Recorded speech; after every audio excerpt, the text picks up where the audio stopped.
सबसे पहले खबरों को खबरदार के लेंस से देखने का समय है। आज मौत का मजाक बनाने वाली सियासी ऑक्सीजन का विश्लेषण करेंगे। देश की तमाम सरकारों ने मिलजुल कर बता दिया कि कोरोना की दूसरी लहर के दौरान ऑक्सीजन की कमी से किसी की मौत नहीं हुई। सरकारों का ऑक्सीजन वाला यह तथाकथित सत्य क्या आपको स्वीकार है? क्या ऑक्सीजन की कमी वाली मौतें झूठी हैं?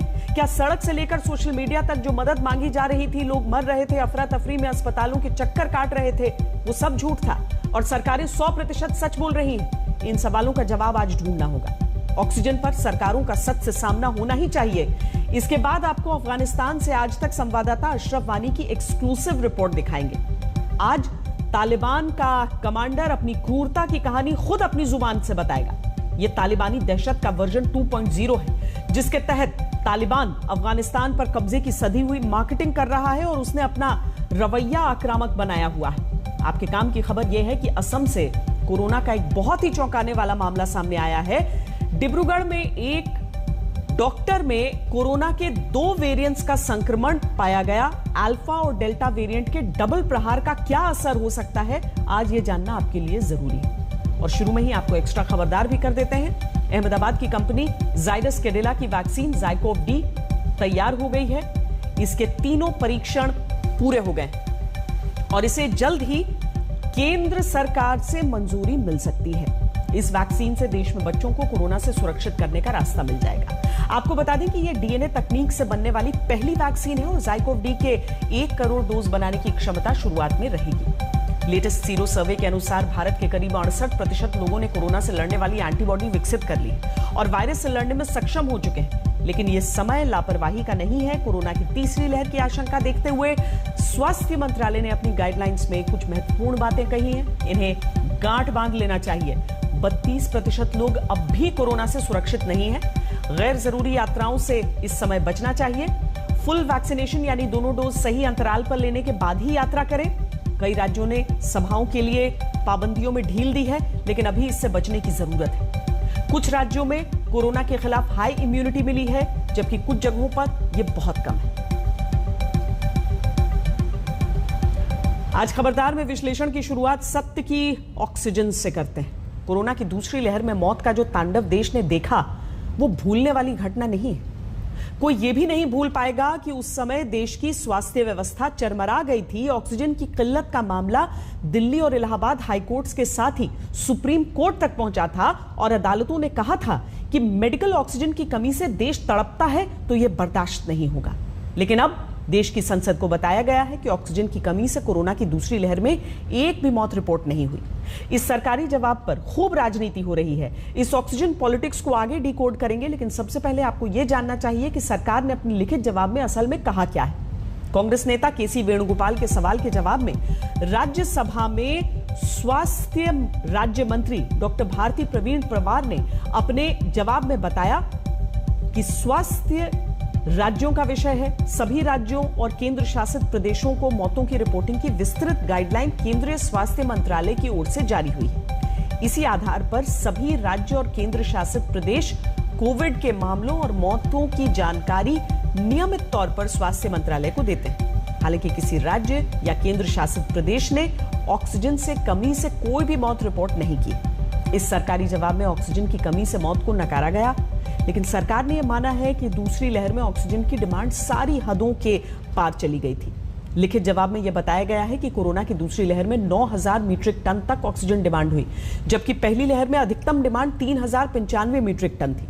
इस लिखित जवाब ने देश के बहुत सारे लोगों और खास तौर पर उन परिवारों को हैरान किया जिन्होंने कोविड की दूसरी लहर में अस्पतालों के चक्कर लगाए और किसी अपने को खोया। पॉलिटिक्स की बात आगे करेंगे, लेकिन पहले सरकारी जवाब और दूसरी लहर से जुड़ी कुछ तस्वीरों को अगल बगल रखकर देख लेते हैं।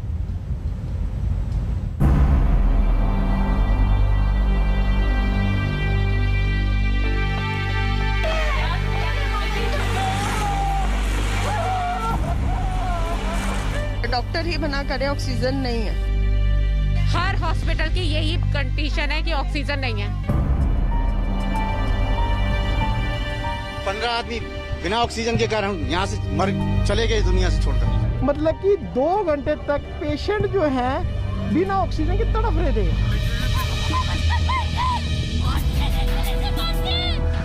क्या दूसरी लहर में ऑक्सीजन की कमी से कोई नहीं मरा?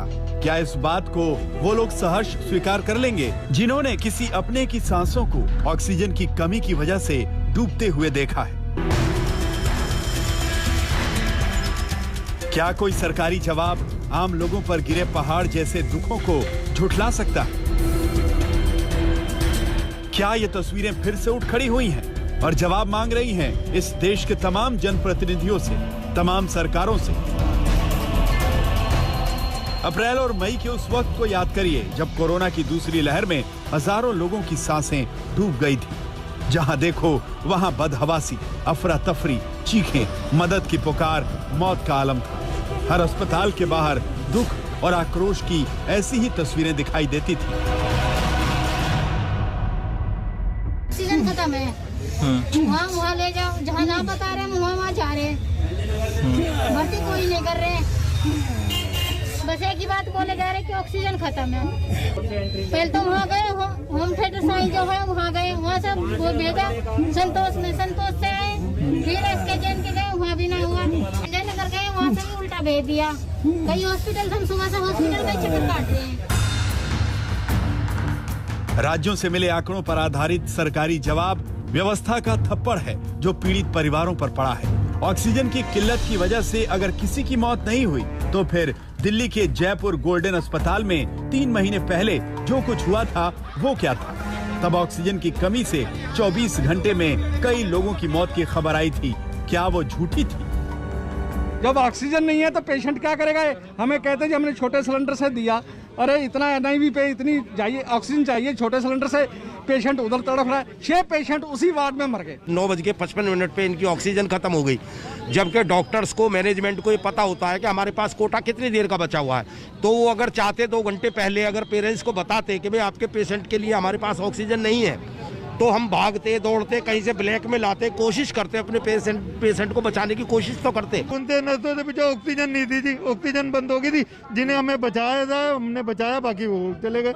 कई बहुत बंदे मरे हैं, कह रहे जो बचा सके हम बचाए, बाकी मर गए, हम सबको थोड़ी बचाएंगे। यहाँ आया हूँ तो आपके फादर एक्सपायर हो गए हैं। मैं कहा किस रीजन से? ऑक्सीजन के रीजन से। इतना पैसा मैं लगा रहा हूँ, ऑक्सीजन का सिलेंडर में 6 अरेंज करा देता कि मुझे बता देते, तो रात को बता रहे हैं। परिवार के लोग हैं वो आरोप लगा रहे हैं अस्पताल प्रशासन पे, लेकिन ये बेहद ही हैरानी की बात है कि अस्पताल में ऑक्सीजन की कमी हुई, गंभीर मरीजों की मौत हुई। जयपुर गोल्डन हॉस्पिटल देख पा रहे हैं आप इस वक्त, जहां पर ये पुष्टि मेडिकल डायरेक्टर की तरफ से की गई है कि ऑक्सीजन की कमी की वजह से यहां पर मरीजों की मौत हो गई है। और इसके अलावा हम आपको ये बता दें कि अभी ऐसे रिश्तेदारों को भी अंदर ले जाया गया है जिनके कोरोना मरीज की मौत हो गई है।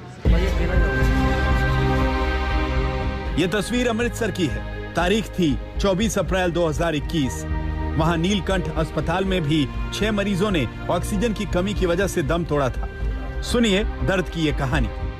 कल रात में को ऑक्सीजन मुक गई होती वजह करके मेरे भरा की डेथ हो गई है। सर 5 पेशेंट कोविड के पेशेंट की डेथ हुई है due to non supply of oxygen. Administration कह रही है कि DC साहब का ऑर्डर है कि किसी भी प्राइवेट हॉस्पिटल को सिलेंडर नहीं दिया जाएगा, पहला गुरु नानक देव हॉस्पिटल की रिक्वायरमेंट पूरी की जाएगी।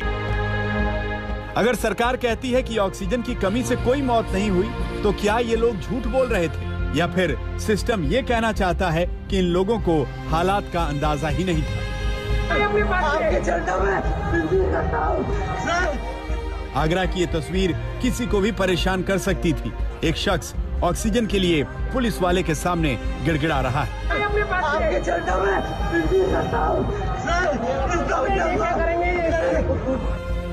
लखनऊ के लोगों की ये बेबसी देखिए। क्या ये मातम भी झूठा है? गरीबों को कोई ख्याल करने वाला सरकार नहीं है। ऐसा करो साहब, इंजेक्शन लगवा लो, हम लोग मर जाए, हो जाए। अब हम लोग को जहर पिलवा दीजिए साहब, हम लोग बहुत गरीब आदमी है साहब, हम लोग को यहाँ पर मरवा दिया पूरे प्रशासन से साहब। और इससे कहीं ना कहीं कुछ नहीं है। कल से लाइन लगे, भूखे प्यासे पड़े, पैसा भी जेब में नहीं। प्रयागराज की ये तस्वीर 28 अप्रैल की है। देख लीजिए 3 महीने पहले का सच और फिर मंत्री के बयान से इस सत्य का मिलान करिए। हमारा पापा भर्ती था, क्या हुआ? खत्म हो गया भैया। सही से करिए और लोग सही से नहीं हो रहा, घटिया हो रहा है, कर ही नहीं रहे। का बचाव कर दीजिए, जो गया सो गया। चाहे जितनी मर्जी तर्क पेश कर लिए जाएं, लेकिन दुख और बदहवासी की ये तस्वीरें असली। ऑक्सीजन की किल्लत को लेकर चारों तरफ जो मदद मांगी गई थी वो असली थी।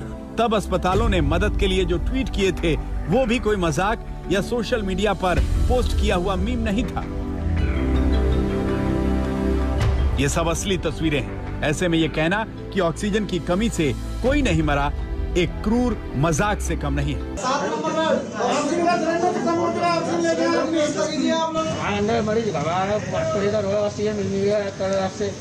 मेरी माँ की कंडीशन बहुत ज्यादा खराब है और क्या लिमिटेड ऑक्सीजन आ रही है। देश के लोगों की ये तकलीफ आंकड़ों, बयानों और प्रेस विज्ञप्तियों में दफन नहीं हो सकती। आज तक ब्यूरो। सियासत के इस ऑक्सीजन कांड में एक तरफ जनता है, दूसरी तरफ देश के चप्पे चप्पे पर शासन करने वाली तमाम सरकारें। सोचने वाली बात यह है कि जब दूसरी लहर चरम पर थी, लोग मर रहे थे, तब राजनीति की ऑक्सीजन का सिलेंडर खाली था। और अब जब दूसरी लहर गुजर चुकी है, हालात कुछ हद तक सामान्य होने शुरू हुए हैं, तो राजनीति की ऑक्सीजन फुल हो गई है और आंकड़ों के डिटर्जेंट से कमियों की सफाई हो रही है। सवाल यह है कि जिन लोगों ने किसी अपने को खोने की वेदना सहन की है, अस्पतालों के चक्कर लगाए हैं, हफ्तों तक आंसू बहाए हैं, क्या वही झूठे हैं? और देश की तमाम सरकारें एकदम सच्ची? क्या आंकड़ों का महत्व उस सत्य से ज्यादा है जो लोगों ने देखा और महसूस किया? अब आप देखिए कि ऑक्सीजन पर किस तरह की राजनीति हो रही है।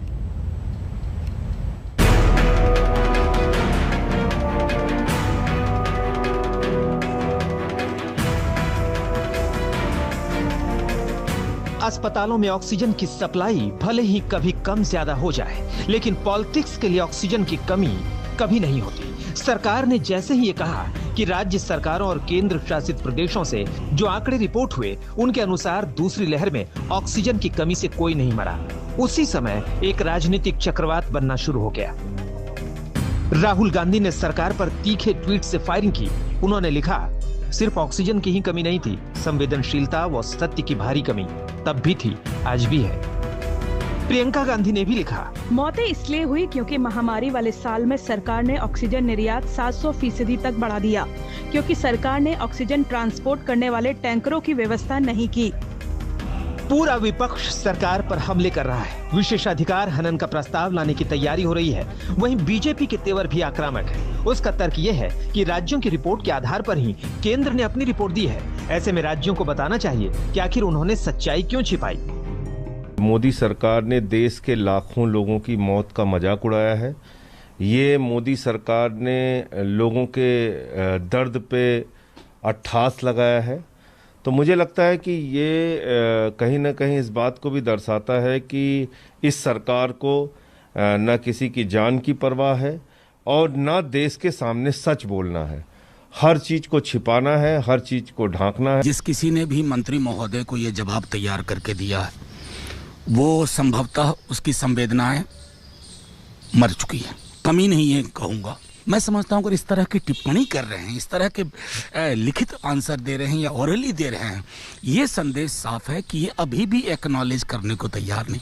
हमें लगता है कि केंद्र सरकार गंभीर नहीं है और राज्यों ने सच्चाई छुपाई है।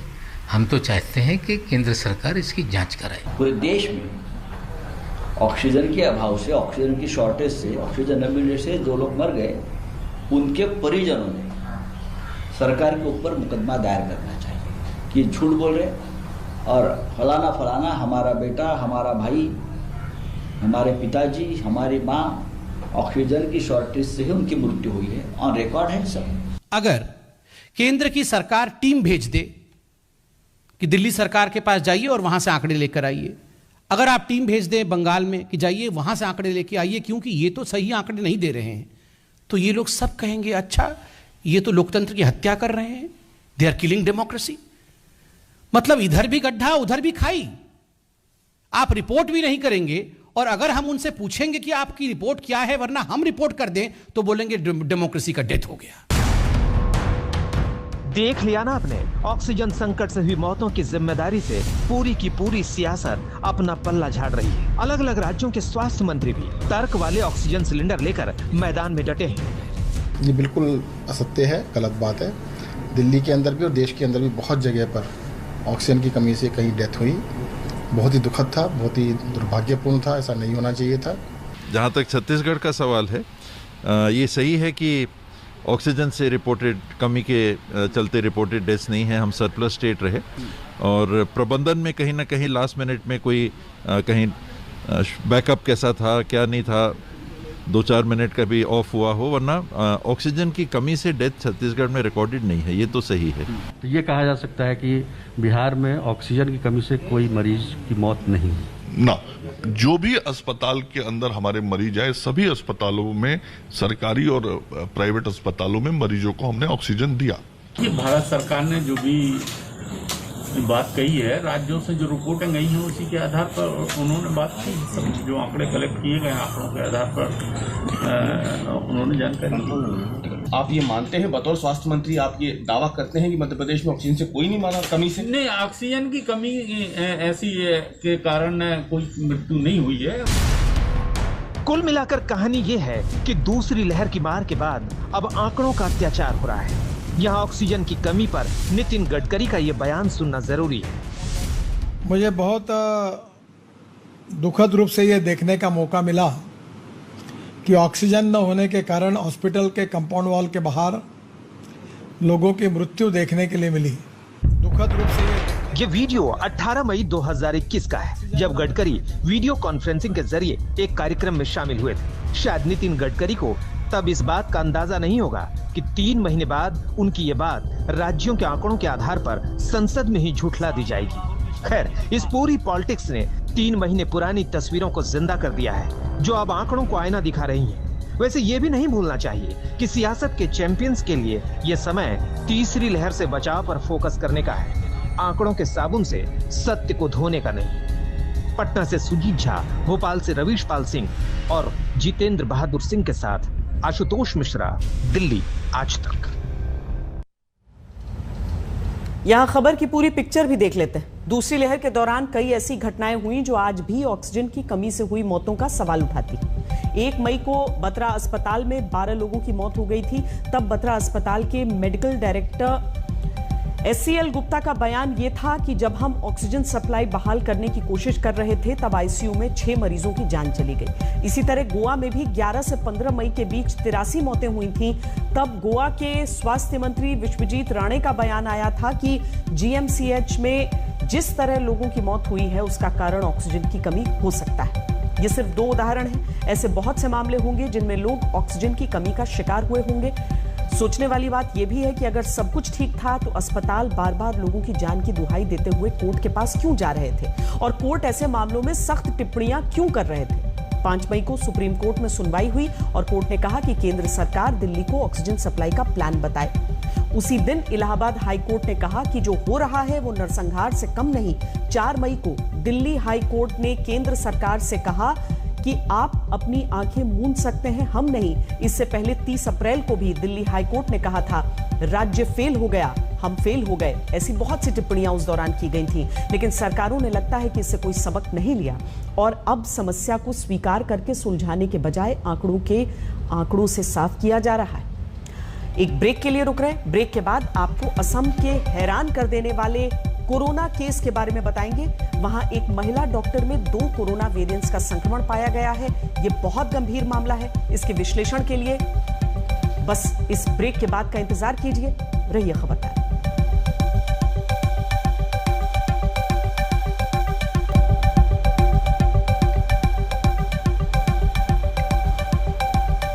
आप देख रहे हैं खबरदार। प्रधानमंत्री नरेंद्र मोदी ने कोरोना को बहरूपिया कहा था और उसका यह बहरूपिया जो रूप है वो इंसान को किस तरह घेर सकता है, इसका चौंकाने वाला एक मामला असम से सामने आया है। असम के डिब्रूगढ़ में एक महिला डॉक्टर को एक साथ कोविड-19 के 2 वेरिएंट्स ने अपना निशाना बनाया। महिला डॉक्टर की टेस्टिंग में उनको एक साथ अल्फा और डेल्टा 2 वेरिएंट्स के कोरोना होने की पुष्टि हुई है। इस मामले पर डॉक्टरों को भी आसानी से यकीन नहीं हुआ। महिला को 2 बार टेस्ट किया गया और दोनों बार अल्फा और डेल्टा वेरिएंट्स के कोरोना होने की पहचान हुई। एक साथ 2 कोरोना वेरिएंट्स की चपेट में आई महिला डॉक्टर को हल्के लक्षण हैं, उनकी तबीयत सही है, इसीलिए उन्हें अस्पताल में भर्ती कराने की जरूरत नहीं महसूस की गई। इन महिला डॉक्टर ने कोरोना वैक्सीन की दोनों डोज ली थी। जाहिर तौर पर यह महिला डॉक्टर कोरोना के एक्सपर्ट्स और शोधकर्ताओं के लिए एक केस स्टडी के तौर पर सामने है। हालांकि डिब्रूगढ़ की इन महिला डॉक्टर से पहले बेल्जियम की 90 साल की एक बुजुर्ग महिला में भी एक साथ 2 कोरोना वेरिएंट्स होने की पुष्टि हो चुकी है। 90 साल की बेल्जियम की महिला को अल्फा और बीटा वेरिएंट्स के कोरोना का शिकार होना पड़ा था। उनकी मौत मार्च में हो गई थी। उन्हें वैक्सीन हालांकि नहीं लगी थी। बेल्जियम के बाद भारत में सामने आए डबल वेरिएंट कोरोना अटैक को लेकर आने वाले दिनों में कुछ नए तथ्य भी सामने आ सकते हैं। Yes, we have detected a infection of double infection of coronavirus by 2 different variants of concern. And the variants of concern is called the alpha variant, earlier known as the UK variant. And the second one is the Delta variant or the Indian variant, now known as the Delta variant. So both are variants of concern.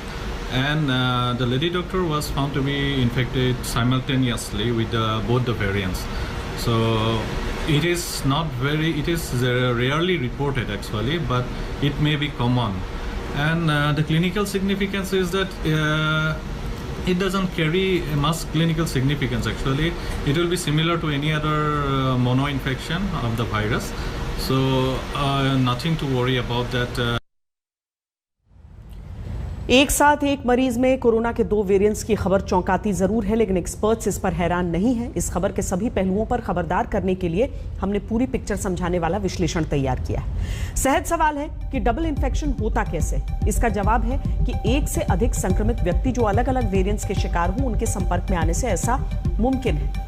Experts के अनुसार corona के एक variant के attack के बाद भी शरीर की कुछ कोशिकाएं दूसरे वेरिएंट को होस्ट करने की स्थिति में होती हैं, यानी एक वेरिएंट का कोरोना शरीर में मौजूद है और दूसरा वेरिएंट तब तक असंक्रमित कोशिकाओं के जरिए शरीर में प्रवेश कर जाता है। किसी व्यक्ति को कोरोना के 2 वेरिएंट्स ने हमला किया है या नहीं, इसकी पहचान थोड़ी कठिन है। एक साथ दोनों वेरिएंट्स के लोड शरीर में अलग अलग मात्राओं में मौजूद होते हैं, इसीलिए एक साथ दोनों की पहचान करना सामान्य टेस्टिंग से आसान नहीं होता।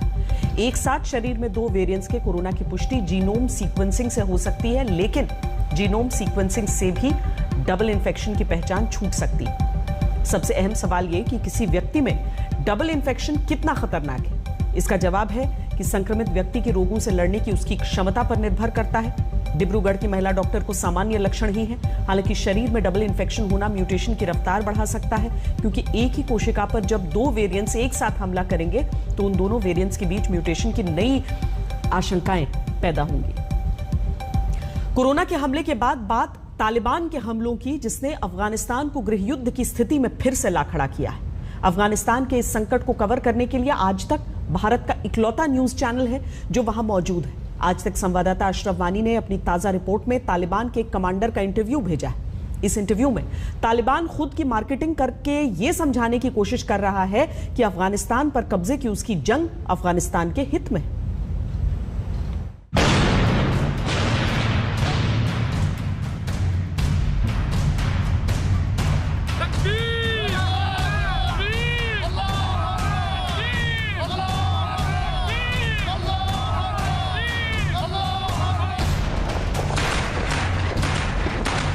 अफगानिस्तान वॉर जोन बन चुका है। तालिबान अपने लड़ाकों के जरिए जिहाद का ऐलान कर रहा है। तालिबान का दावा है कि अफगानिस्तान के 85% इलाके पर उसका कब्जा हो चुका है और बाकी 15% हिस्सा भी वो जल्द अफगानी सेना से छीन लेगा। इस हालात में अफगानिस्तान के भविष्य और उसके जरिए इलाकाई कूटनीति और सुरक्षा नीति की तस्वीर दिखाने भारत का इकलौता न्यूज चैनल आज तक ग्राउंड रिपोर्टिंग कर रहा है। कंधार में मौजूद आज तक संवाददाता अशरफ वानी कड़ी मेहनत के बाद तालिबान के प्रवक्ता मौलाना यूसुफ अहमदी से संपर्क साधने में कामयाब रहे। 2 दिन से लगातार तालिबान के साथ संपर्क करने के बाद आज तक देश का पहला चैनल बना जिनके साथ तालिबान के स्पोक्समैन कारी मोहम्मद यूसुफ ने बातचीत की। कंधार में हम थे, कंधार के आसपास ही वो है और उन्होंने साफ कैमरे से पे आने से मना किया, लेकिन टेलीफोन पर बात करने को वो राजी हुए। तालिबान के कमांडर और प्रवक्ता यूसुफ अहमदी से आज तक ने कई सीधे सवाल किए और यूसुफ अहमदी एक सधे हुए मिलिट्री कमांडर की तरह हमसे बात करता रहा। दरअसल कहा जा रहा है बार बार कि पाकिस्तान और पाकिस्तानी आर्मी तालिबान की मदद के लिए पिछले कुछ दिनों से लगातार जो है जोर दे रही है। आखिर क्या कारण है कि पाकिस्तानी सेना और पाकिस्तानी ISI से मदद ले रही है तालिबान? खबर गलत सबूत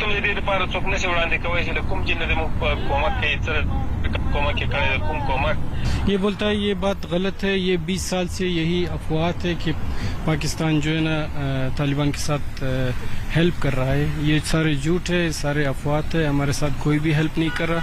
हम लोग जहाज पे नाम से उतरे और हम जो भी करते कोई मुल्क भी मेरे पीछे नहीं है हमारा। जो दरअसल काफ़ी जो लोग हैं कई जगहों पर आपकी हुकूमत में कह रहे हैं कि आप महिलाओं पर, जो खवातीन हैं उन पर ज़बरदस्ती डिक्टेट करते हैं। कई जगहों पर तालिबान के पोस्टर छपे हैं बालक वगैरह इलाके में, जहां पर महिलाओं को कहा गया वो घरों से बाहर अकेले न निकलें, उनके साथ जो हैं मर्द हमेशा रहें, वो शिक्षा छोड़ें, एजुकेशन जो है वो ना पढ़ें। तो क्या इसमें सच्चाई है या जो तालिबान 2000 में था अफगानिस्तान में और इस तालिबान में फ़र्क है?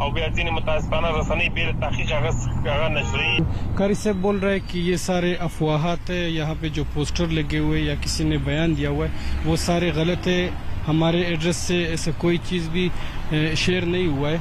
ये बोल रहे हैं कि हमारे आने से फीमेल्स राइट में भी बरतरी आ जाएगी, फीमेल्स के राइट बरकरार रहेंगे, किसी को भी किसी के साथ भी नाइंसाफ़ी नहीं होगी। ये सारे जो बातें हो रही है हमारे एड्रेस से नहीं हो रही है। जिस अंदाज से यहाँ पर इंडिया के टारगेट्स बन रहे हैं, यहाँ पर जो इंफ्रास्ट्रक्चर खड़ा किया गया है, चाहे डैम्स हो, चाहे फिर हॉस्पिटल हो या दूसरे बिल्डिंग्स हो या बड़े बड़े जो पिछले 20 साल के दौरान यहाँ पर स्ट्रक्चर्स बने हों, वो क्यों तालिबान उड़ा रहा है, उनको क्यों निशाना बना रहा है?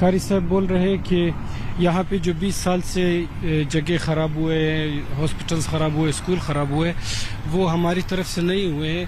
यहाँ पर जो लड़ाई के दौरान खामखा जगह ख़राब होते हैं, पर ये लड़ाई जो है ना अमेरिका और नाटो के दरमियान में लड़ाई थी। इस लड़ाई के दौरान ज़्यादा जगह ख़राब हुई है हम मानते हैं, पर हम लोगों ने ये नहीं किए। हमें सिर्फ वो जगह चाहिए जो वहाँ पे पुलिस रहते हैं, वहाँ पे अमेरिकन्स रहते हैं, हम वो जगह उड़ाएंगे। वो जगह हमें चाहिए कि उसे ख़राब करना है, हमारी पॉलिसी है ये। स्कूल्स, हॉस्पिटल्स, ये जगह हमें नहीं चाहिए, ना हमने ख़राब किया। इन जवाबों से लग सकता है कि 2021 का तालिबान अपने आप को 1996 से 2001 के तालिबान से अलग रीब्रांडिंग करने की कोशिश कर रहा है, जहां वो दुनिया की सरकारों से रूबरू हो सके। लेकिन तालिबान की सच्चाई उसके कमांडर की जुबानी हमें मिल ही गई। विदेशी न्यूज एजेंसी के भारतीय पत्रकार दानिश सिद्दीकी की हत्या पर तालिबान की दलील गले उतरने वाली नहीं। कारी साहब से आप ये पूछे कि दरअसल कुछ दिन पहले जो है कंधार के पास एक हिंद का जो है जर्नलिस्ट मारा गया, आखिर तालिबान की गोली से वो क्यों मरा?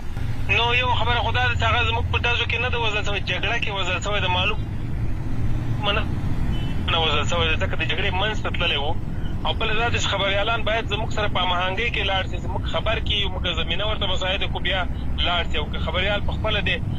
ये कारी साहब बोल रहे हैं कि वो जर्नलिस्ट जो था उसको जब वहाँ पर जाना था तो हमारे साथ उसे कांटेक्ट करना चाहिए था। और फिर दूसरी बात ये कि वो पुलिस के साथ था, वहाँ पर लड़ाई थी और वो एरिया जो था वो पुलिस के हाथ में था।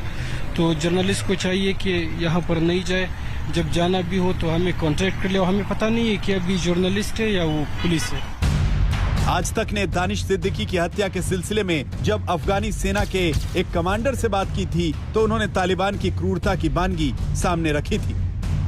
बोदाकुलवालिया डिस्ट्रिक्ट है अफगान कंधार के, तो वो वहाँ पे ये न्यूज जारी करा था तो लड़ाई झगड़ा शुरू हो गई। तालिबान ने अपना बैरक दरवाजे पे लगाया तो वो इंडियन जर्नलिस्ट जो था वो वही हादसे में दानिश सिद्दीकी उसी वक्त वहाँ पे मौजूद था, अपना ये न्यूज़ वीडियो कर रहे थे। तो तालिबों की तरफ से वो एक दफ़ा गोली पे लगाए, फिर उसके सर पे टांग चढ़वाए, गाड़ी टांग उसके सर पे गाड़ी चढ़वाई है। तो उसी वक्त जब वो शहीद हुआ तो उन लोगों ने देखा ये इंडियन है, इंडियन यूजर है, तो उससे एक मरा हुआ था, शहीद हुआ था, लेकिन फिर भी उसके सर पे गाड़ी चढ़वाई। तालिबान मध्ययुगीन सोच पर चलने वाला एक ऐसा कट्टरपंथी संगठन है जिससे किसी संवेदनशीलता की उम्मीद बेमानी होगी। अमेरिका तो अफगानिस्तान से अपनी सेना निकाल चुका है, लेकिन अब क्षेत्रीय स्थिरता के गंभीर खतरे के बीच भारत की जिम्मेदारी बढ़ गई है। अब रूस ने मार्च महीने के अपने रवैये से उलट अफगानिस्तान में भारत की भूमिका को खुलकर स्वीकारा है। अफगानिस्तान संकट गहराने के बाद से भारत भी बेहद सक्रिय है। अफगानिस्तान की शांति और एक लोकतांत्रिक सरकार भारत के हित में है। 1999 के कंधार कांड का सबक भारत के सामने है। हम इस वक्त कंधार हवाई अड्डे पर है और ये वही हवाई अड्डा है जिस पर दिसंबर 1999 में सबसे बड़ा दुनिया का विमानन हुआ था। नेपाल से जो एयर इंडिया की फ्लाइट थी वो इसी हवाई अड्डे पर कंधार में लाई गई थी और उसके बाद जो है कई दिनों तक जो गतिरोध है वो हाईजैकर्स के साथ बना रहा और तब यहाँ पर तालिबान की सरकार थी। मुल्ला उमर ने पूरी छोटी अपहरणकर्ताओं को उनकी उसके बाद जो डील हुई उसमें देश का प्रमुख मौलाना मसूद अजहर, मुश्ताक जरगर और एक जो है जहाजी उसके बदले जो है उन सभी विमान में सवार यात्रियों को छुड़ाया गया। अभी भी करीब 30 साल गुजर चुके हैं उस मामले को, लेकिन इन 30 सालों के दौरान उस हाईजैकिंग ने पूरी दुनिया में एविएशन ट्रांसपोर्ट बदल दिया। तारिकों के साथ अशरफ आली, कंधार एयरपोर्ट। चीन के हेनान प्रांत में मूसलाधार बरसात के बाद कम से कम 16 लोगों की जान चली गई है। हेनान की राजधानी जेंगजू में भारी बारिश हुई है। तस्वीरों में साफ दिख रहा है कि पानी शहर की सड़कों से लेकर सुरंगों, सबवे, रेलवे की पटरियों सबको डुबा गया। हेनान में जो मौतें हुई हैं उनमें अधिकतर मौतें एक अंडरग्राउंड रेलवे टनल में पानी घुसने से हुई हैं। रेलवे टनल में पानी घुसने के बाद रेस्क्यू टीम को सैकड़ों लोगों को आनन फानन में बाहर निकालना पड़ा। हेनान की यह बाढ़ बड़े पैमाने पर तबाही लेकर आई और 2 लाख से अधिक लोगों को सुरक्षित जगहों पर पहुंचाना पड़ा। खबरदार में आज के लिए इतना ही। देश और दुनिया की बाकी खबरों के लिए आप देखते रहिए आज तक।